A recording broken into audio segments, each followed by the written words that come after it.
Hello friends, अब हम start करने जा रहे हैं क्लास 12 की हिस्ट्री एनसीईआरटी का चैप्टर नंबर 1 ईंटें, मनके तथा अस्थियां। तो हम स्टार्ट कर रहे हैं निर्वाह के तरीके। हड़प्पा स्थल से मिले अनाज के दानों में गेहूं, जौ, दाल, सफ़ेद चना तथा तिल शामिल हैं। बाजरे के दाने गुजरात के स्थलों से प्राप्त हुए हैं। चावल के दाने अपेक्षाकृत कम पाए गए हैं। हड़प्पा स्थलों से मिली जानवरों की हड्डियों में मवेशियों, भेड़, बकरी, भैंस तथा सूअर की हड्डियां शामिल हैं।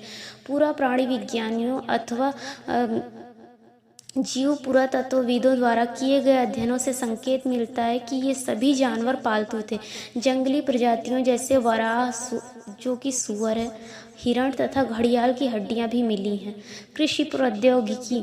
अनाज के दानों से कृषि के संकेत मिलते हैं। पुरातत्वविद यह मानते हैं कि खेत जोतने के लिए बैलों का प्रयोग होता था। चोलिस्तान के कई स्थलों और बनावली, जो कि हरियाणा में है, से बने मिट्टी के हल के प्रतिरूप मिले हैं।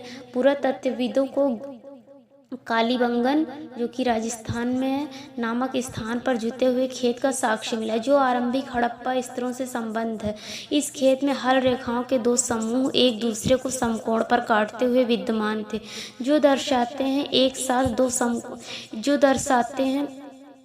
एक साथ दो अलग अलग फसलें उगाई जाती थी। अधिकांश हड़प्पा स्थल अर्धशुष्क क्षेत्रों में स्थित है, जहां संभवतः कृषि के लिए सिंचाई की आवश्यकता पड़ती होगी। अफगानिस्तान में शोरतुघई नामक हड़प्पा स्थल से नहरों के कुछ अवशेष मिले हैं। धौलावीरा, जो कि गुजरात में है, में मिले जलाशयों का प्रयोग संभवतः कृषि के लिए जल संचयन हेतु किया जाता था। मोहनजोदड़ो एक नियोजित शहरी केंद्र। हड़प्पा सभ्यता का सबसे अनूठा पहलू शहरी केंद्रों का विकास था। मोहनजोदड़ो सबसे प्रसिद्ध पुरा स्थल है। सबसे पहले खोजा गया स्थल हड़प्पा था। बस्ती दो भागों में विभाजित थी, एक छोटा लेकिन ऊंचाई पर बनाया गया और दूसरा कहीं अधिक बड़ा लेकिन नीचे बनाया गया। इन्हें क्रमशः दुर्ग और निचला शहर